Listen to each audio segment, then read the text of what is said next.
Alors, nous sommes aujourd'hui le 31 août, 31e journée de la campagne électorale que nous avons passée dans la région de la Mauricie. Ce matin, très tôt, nous étions donc à la ferme et le vignoble de la famille Gilina. C'est le seul vignoble qui existe ici dans la région de la Mauricie. C'est une vignoble qui a été partie par le père et le fils et qui produit maintenant des vins de glace, qui produit des vins rouges, des vins blancs, des produits artisanaux qui sont devenus très populaires et même primés. Un exemple d'entrepreneurship, un exemple aussi de produits du terroir québécois. Et ce matin, ça a été l'occasion de constater aussi, alors que nous nous approchons du jour du vote, le choix que vous aurez à faire le 4 septembre prochain. D'autant plus que Mme Marois, hier, a eu un rassemblement où elle a dit aux gens rassemblés, nous autres, ce que nous voulons, c'est évidemment former un pays. Donc, séparer le Québec du Canada et tenir un référendum. Alors qu'aujourd'hui, elle publiait une publicité à la fois dans le journal La Presse et le journal ici du Nouvelliste à Trois-Rivières qui annonce des choses différentes. Dans le journal La Presse, elle dit « Si nous, on forme le gouvernement, on va abolir la loi 78, la loi que nous avons fait adopter pour justement aider à régler le conflit étudiant. » Et en même temps, dans le Nouvelliste de Trois-Rivières, pas un mot là-dessus, comme dans le journal Le Soleil.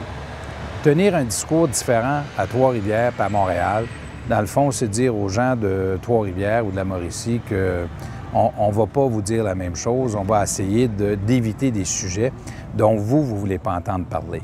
Et de tous les sujets qu'évoque Mme Marois, il n'y en a pas un qui peut être plus clair que celui d'un référendum dont elle ne veut pas parler. Ironiquement, aujourd'hui même, dans le journal Le Nouvelliste, il y a une entrevue avec les candidats péquistes de la grande région qui, eux, disent « Bien, les gens ne veulent pas entendre parler de référendum. » Avec raison. Si vous ne voulez pas en entendre parler, c'est parce que vous n'en voulez pas.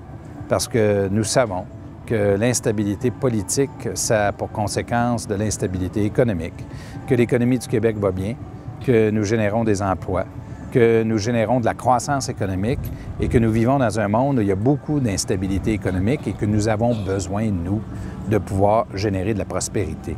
C'est ça le sens du choix que vous avez. Quand vous irez voter le 4 septembre prochain, c'est pas compliqué, là, vous aurez un bulletin de vote entre les mains, ou vous voterez pour un référendum, ou vous voterez pour l'emploi et l'économie. Ça va être un ou ça va être l'autre. Il n'y a rien entre les deux. Et quand je dis qu'il n'y a rien entre les deux, c'est parce qu'il faut être très clair sur ce qui est possible le 4 septembre prochain. Parlons de M. Legault et la CAQ. Ce qui est très clair dans le cas de M. Legault et la CAQ, c'est qu'ils ne sont pas présents comme parti politique dans l'Outaouais. Ils ne sont pas dans l'Abitibi. Ils ne sont pas dans la région de l'Estrie. Ils ne sont pas non plus dans la région du Saguenay. Ils ne sont pas dans l'Est du Québec. Ils ne sont pas présents dans la région de la Mauricie où nous sommes aujourd'hui. Ils ne sont pas présents non plus sur l'île de Montréal. M. Legault l'a admis lui-même. S'ils ne sont pas présents là, c'est parce qu'ils n'éliront pas de députés. Et la conséquence de ça est claire. Voter pour la CAQ, c'est appuyer Pauline Marois. Le choix est clair. Donc, voulez-vous un référendum en votant le 4 septembre ou est-ce que vous préférez voter pour l'emploi, pour l'économie et pour la stabilité? Dans le même sens, nous avons fait donc un arrêt dans le comté de Saint-Maurice avec notre candidat Robert Pilote, un animateur de radio qui est très connu ici dans la région, très aimé également, qui sera un excellent député pour le comté de Saint-Maurice. Et nous avons également fait une partie de la journée avec Jean-Paul Diamond, notre député du comté de Masquinongé, pour finalement venir ici au délice d'automne sur les berges du Saint-Laurent dans la ville de Trois-Rivières avec Daniel Saint-Amand, qui est notre député ici du comté de Trois-Rivières, qui est également très, très, très aimé. Marc Descoteaux s'est joint à nous. Il est député pour nous, député, c'est-à-dire candidat, futur député dans le comté de Nicolet-Bécancour.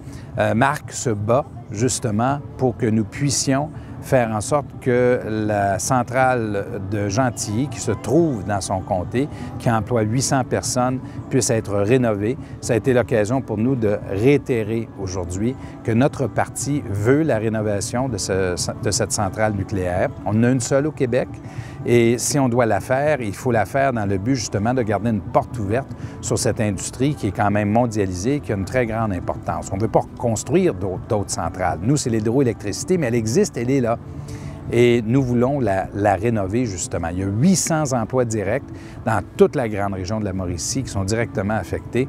Et on est le seul parti politique à dire à ceux et celles qui travaillent là que voter pour nous, c'est voter justement pour la réfection de cette centrale nucléaire qui est arrivée au point où elle doit faire l'objet d'une réflexion aussi. Ça a été l'occasion aussi de rencontrer notre candidat, Marc-Antoine Trudel, et qui est candidat dans le comté de Champlain, un jeune homme qui est plein d'énergie, plein d'espoir pour l'avenir du Québec. Alors, restez avec nous parce que demain, nous serons dans la région de Saguenay, nous serons dans la région de la Gaspésie, dans le comté de Bonaventure et de Gaspé, et nous allons également, demain, nous déplacer vers les îles de la Madeleine.